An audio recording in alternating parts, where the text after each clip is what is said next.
Hello everyone. So நம்ம வந்து already theories of motivation தான் பார்த்துட்டு இருக்கோம். லாஸ்ட் வீடியோல நம்ம வந்து first 3 தியரி பார்த்தோம்.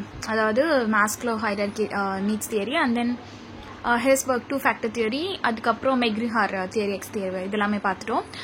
சோ இதுல வந்து பேலன்ஸ் இருக்கிற கொஞ்சம் தியரிஸ் மோட்டிவேஷன் தியரி சோ பார்க்க போறோம். ஸோ இதுக்கு முன்னாடி இருக்க வீடியோஸ் எல்லாம் பார்க்கணுன்னா நான் அந்த பிளேலிஸ்ட் லிங்க் எல்லாமே வந்து இந்த வீடியோட டிஸ்கிரிப்ஷனில் அட்டாச் பண்ணுறேன். போய் அதை ஃபர்ஸ்ட் செக் பண்ணிவிட்டு அதுக்கப்புறமா இந்த பேலன்ஸ் இருக்கிறதும் பார்த்துக்கோங்க. ஸோ 7 இருந்துச்சு. நான் வந்து அதில் 3 already what is motivation, what the needs, purpose எல்லாமே அதில் எக்ஸ்பிளைன் பண்ணிட்டு 3 தியரிஸ் அதில் சொல்லியாச்சு. பேலன்ஸ் தான் வந்து இதில் பார்த்துட்ருக்கோம். ஓகேவா? ஸோ அது பார்த்துட்டு வாங்க. தென் இதில் வந்து Cleland's theory of needs இதுதான் பார்க்க போறோம். சோ இதுல என்ன சொல்லிருக்காருன்னா வந்து இந்த தியரியோட ஐடியா என்னன்னா people are motivated by one or more of these 3 needs.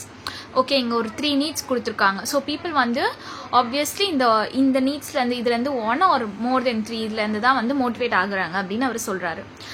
So first வந்துட்டு என்ன நீட்னா வந்து need for achievement. So want to excel. இப்போ எப்படி ஒருத்தருக்கோ மோட்டிவேஷன் வருது அதுதான் வந்து பேசிக்காக இதில் சொல்கிறாங்க. ஸோ சில பேருக்கு வந்துட்டு அவங்க ஏதாவது அச்சீவ் பண்ணணும் அப்படின்ட்டு ஆசையாக இருக்கலாம். So want to XL in something. So அது வந்து need for achievement. And then இன்னொன்று வந்து need for power. So want to influence others. இப்போ நம்ம ஒரு பவரில் இருந்தால் தான் நம்ம சொல்கிறத வந்து மற்றவங்க பேசிக்காக கேட்பாங்க. சரியா? இப்போ நம்ம வந்து நம்மளே ஒரு சப்பார்டினேட்டாக இருக்கோம். நம்ம வந்துட்டு போயிட்டு நம்மளோட சுப்பீரியர் கிட்ட வந்து ஏதாச்சும் சொன்னால் அவங்க வந்து அப்படியே அக்செப்ட் பண்ணிப்பாங்க. இல்லை. So to gain that power, people வந்துட்டு ஒரு motivation. So need for power and then need for affiliation. So want social interactions. இதுவும் வந்துட்டு ஒரு need அப்படின்னு சொல்றாங்க. ஸோ இந்த 3த்துல எது வேணா அவங்க வந்து மோட்டிவேட் ஆவாங்க இந்த 3 நீட்ஸ்ல இருந்து அப்படின்னு. ஸோ எக்ஸாம்பிள் பார்த்தீங்கன்னா a person who sets tough goals and likes challenges is driven by achievement. So achievement வந்து அவங்க லைக் விரும்புறாங்க அப்படின்னா அவங்க வந்து அதுக்கேற்ற மாதிரியான டஃப் கோல் செட் பண்ணிப்பாங்க. நிறைய சேலஞ்சஸ் வந்து விரும்புவாங்க. ஸோ அதே மாதிரி தான் பவர் ஒருத்தவங்க வேணும் அப்படின்னு நினைக்கிறாங்கன்னா someone who wants to become a manager may be motivated by power. So அவங்க பவர் எடுத்துக்கிறாங்க அப்படின்னா வந்துட்டு அவங்களுக்கு இந்த மாதிரியான டார்கெட்ஸ் எல்லாம் இருக்கும். ஒரு மேனேஜர் ஆகணும், இல்லை அடுத்த பொசிஷன் போகணும் அப்படின்ற மாதிரி. And then an employee who loves team bonding is high in affiliation. இந்த நீட்ஸ் எல்லாமே ஒருத்தவங்களுக்கு ஒரு மோட்டிவேஷன் தருது அப்படின்றது தான் வந்துட்டு இந்த மெக்கீலன்ஸ் வந்து சொல்லியிருக்காங்க. ஸோ இது வந்து இவரோட theory of needs. So next என்ன இருக்கு அப்படின்றத பார்ப்போம். இது உங்களுக்கு புரியும்னு நினைக்கிறேன். லைக் 3 நீட்ஸ் தான் இருக்கு. NEET for achievement, need for power, need for affiliation. So next பார்ப்போம். இது வந்து எக்ஸெப்டன்சி தியரி, அதாவது வீரூம்னு சொல்லுவாங்க. வீரூம் தியரி இது வந்து ரொம்ப பெருசாக கொடுத்துருப்பாங்க மெட்டீரியல்ல. பட் இங்கே நம்ம கொஞ்சம் ஷார்ட்டாகவே பார்த்துக்கலாம். ஓகேவா? ஸோ இது பார்த்துட்டு அதுக்கப்புறம் நீங்கள் எந்த ரிசோர்ஸ் வேணால் நீங்கள் வந்து எடுத்து படிங்க. ஸோ கிட்டத்தட்ட எல்லாமே ஒரே மாதிரி தான் இருக்கும். ஓகே, ஸோ இதோட ஐடியா என்ன அப்படின்னு பார்க்கலாம். ஃபர்ஸ்ட் நம்ம மோட்டிவேஷனா என்னன்னு வந்து பார்த்தோம். கரெக்டா? ஸோ இங்கேயும் வந்துட்டு இதோட ஐடியா என்ன கொடுத்துருக்காங்கன்னா motivation is equal to expectancy into instrumentality into valence. இது வந்து ஒரு ஃபார்ம்ல மாதிரி வச்சுக்கோங்க. ஸோ எக்ஸெப்டன்சினா என்னது? அதில் if I work hard I can perform well. Okay, இப்போ ஒரு ப்ரெசன்டேஷன் இருக்குது, என்னமோ இருக்குன்னு வச்சுக்கோங்களேன். நீங்கள் எதுக்கோ ப்ரிப்பேர் பண்ணுறீங்கன்னா நீங்கள் அதுக்காக வந்து ஒரு நல்ல எஃபர்ட் போடுறீங்க, ஒரு நல்ல ஹார்ட் ஒர்க் போடுறீங்கன்னா நீங்கள் ஆப்வியஸ்லி அதில் நல்லா பெர்ஃபார்ம் பண்ண போகிறீங்க. ஓகே, ஸோ அது வந்து எக்ஸெப்டன்சி. அண்ட் தென் இன்ஸ்ட்ருமெண்டாலிட்டி அப்படின்னா வந்து if I perform well I will get a reward. Okay, so இப்போ நான் வந்துட்டு அதில் நான் ஒரு ப்ரெசன்டேஷன் இருக்கு, நான் அதில் நல்லா ஒர்க் பண்ணியிருக்கேன், அதுக்காக நான் வந்து பெர்ஃபார்ம் நல்லா பண்ணிட்டேன். ஸோ நான் வந்து கரெக்டாக பண்ணேன் அப்படின்னா எனக்கு ஒரு நல்ல ரிவார்ட் கிடைக்குது அப்படின்னு வச்சுக்கோங்க. வேலன்ஸ் அப்படின்னா ஐ வேல்யூ த ரிவார்ட். கிடைக்கிற ரிவார்டை நான் வந்து யூஸ் பண்ணிக்கிறேன், நான் வந்து வேல்யூ பண்ணுறேன் அப்படின்றது தான் வேலன்ஸ். ஸோ இதெல்லாமே வந்து ஒரு செயின் ரியாக்ஷன் மாதிரி தான். Expectancy first, and then instrumentality, and then valence. Okay, இது உங்களுக்கு புரியும்னு நினைக்கிறேன். ஸோ ஒரு எக்ஸாம்பிளும் பார்ப்போம். So if an employee believes that working overtime will lead to a better performance, that performance will lead to a bonus and they really want the bonus, they will be motivated. உங்களுக்கு என்ன புரியுது? Like இங்கே எஃபோர்ட்ன்றது அவங்க over time work பண்ணுறாங்க. ஓகேவா? அவங்க வந்து ஒரு ஹார்ட் ஒர்க் போடுறாங்க லைக் ஓவர் டைம். ஸோ அதனால வந்து அவங்க நல்லா பெர்ஃபார்ம் பண்ணுறாங்க. அதுதான் வந்து ஃபர்ஸ்ட் எக்ஸ்பெக்டன்சி. அதனால அவங்க நல்லா பெர்ஃபார்ம் பண்ணிட்டாங்க. ஓகே, ஸோ பெர்ஃபார்ம் பண்ணதுனால அவங்களுக்கு வந்து போனஸ் கிடைக்குது. ஸோ இது வந்து இன்ஸ்ட்ருமெண்டாலிட்டி. அண்ட் தென் போனஸ் கிடைக்கிறத அவங்க வந்து நிஜமாவே வந்து அதை வேல்யூ பண்ணுறாங்க. உங்களுக்கு அது வேணும், நீட் அது. ஓகே, ஸோ அது வந்துட்டு வேலன்ஸ். இதெல்லாமே வந்து மோட்டிவேட்டடாக தான் நடக்குது. ஓகே, அந்த நெக்ஸ்ட் பார்ப்போம். இது வந்து ஈக்விட்டி தியரி. ஸோ இதில் என்ன ஐடியானா, people compare their input or output ratio with others.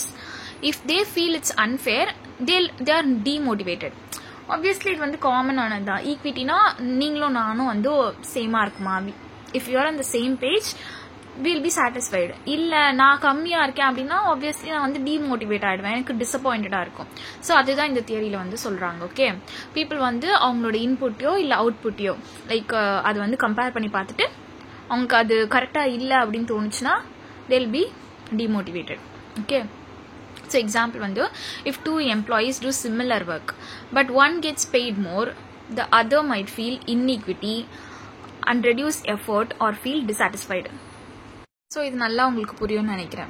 நீங்களும் நானும் ஒரே ஒர்க் தான் பண்ணுறோம், பட் எனக்கு வந்துட்டு அதிகமான சேலரி கிடைக்குது, எனக்கு மட்டும் நல்ல அப்ரிஷியேஷன் கிடைக்குது, பட் உங்களுக்கு அந்த மாதிரி ஒரு ரெகக்னேஷன் கிடைக்கல அப்படின்னா உங்களுக்கு வந்து அது இன்ஈக்குவலாக தான் இருக்கும். கரெக்டாக, என்னது அது அவங்களுக்கு மட்டும் அப்படி இருக்குது, நமக்கு மட்டும் இப்படி இருக்குது அப்படின்ற மாதிரி.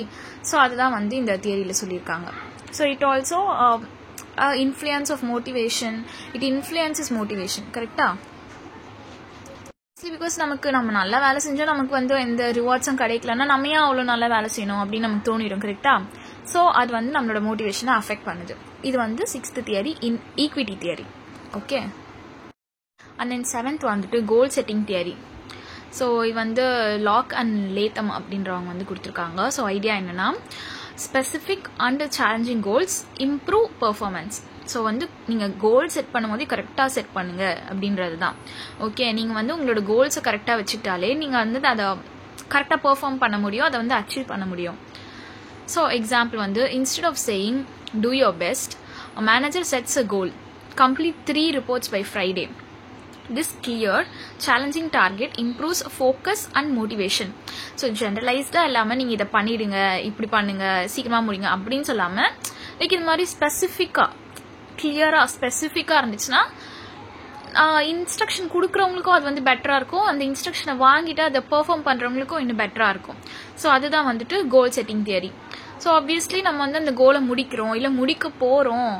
இப்போ நான் வந்து 3 ரிப்போர்ட்ஸ் முடிங்க ஃப்ரைடே உள்ள அப்படின்னு சொன்னாலே, நான் 2 ரிப்போர்ட்ஸ் தேர்ஸ்டே முடிச்சிட்டேன் அப்படின்னாலே எனக்கு இன்னும் ஒரு மோட்டிவேஷன் கிடச்சிரும். ஓகே, இன்னும் ஒன்று தானே இருக்குது, நான் முடிச்சிடலாம் அப்படின்ட்டு.